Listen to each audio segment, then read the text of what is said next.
Hey guys. Oh, well, it is 2 o'clock in the morning. I can't sleep. I've been outside walking around, praying, looking at the stars. So I look like I just got out of bed because I just did get out of bed. I haven't been asleep. I've just been thinking about this. Um, the states, I don't know if you saw in the news that the states are starting to stockpile food. Well, ask yourself, why would they stockpile food? I've been on this planet for 64 years. I've watched the news with my parents since I could speak English since I was maybe 7, and I've never seen them stockpile food. Now, have they? I don't know. I've just never seen it. And you have to ask yourself why. So I happened to look up, have they ever stockpiled food? And I found these orders that you may already know about, but in case you don't, let me tell you about them. In June of '94, Bill Clinton issued Executive Order 12919, also known as the National Defense Industrial Resources Preparedness, which allows the federal government to seize all food and water resources from the public and private sector. The order describes the confiscation of food resources as all commodities and products that are capable of being ingested by either human beings or animals at all stages of processing. In this order, the confiscation of water resources relates to all usable water from all sources within the jurisdiction of the United States, which can be managed, controlled, and allocated to meet emergency requirements.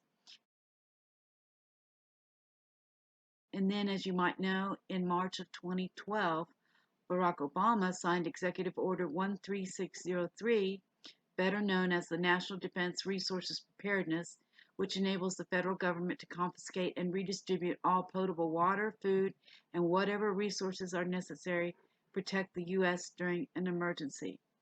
Well, what I want to talk about is, you think people will rise up and be against this?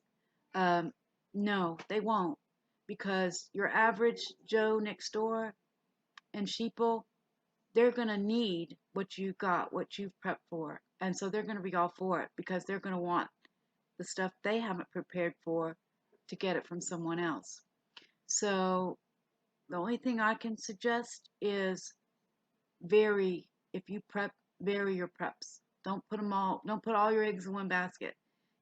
Put some at your parents, some at your, like, put them in weird places. And I'm not, you know, should this, for one thing, keep your sealed about it. If you're out talking, don't brag. Oh, I have a year's worth. I said, I have a year's, I always get onto my grandkids for saying I got, now I just said it.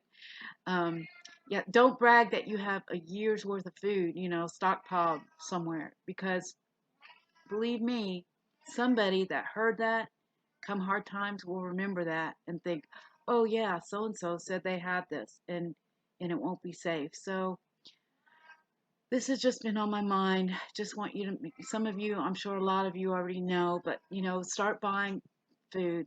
I have lots of friends, Judy, you're canning. If you can, fine. But if you can't, let's just say you've got to invest $200 to buy a canner and some jars and things. You can buy a lot of already canned food for that $200.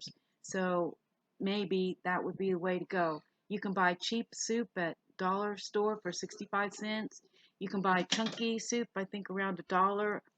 I'll tell you what you can do. You can take, you know those warmers for food that they hold the little tea candles? Like, I've got a set.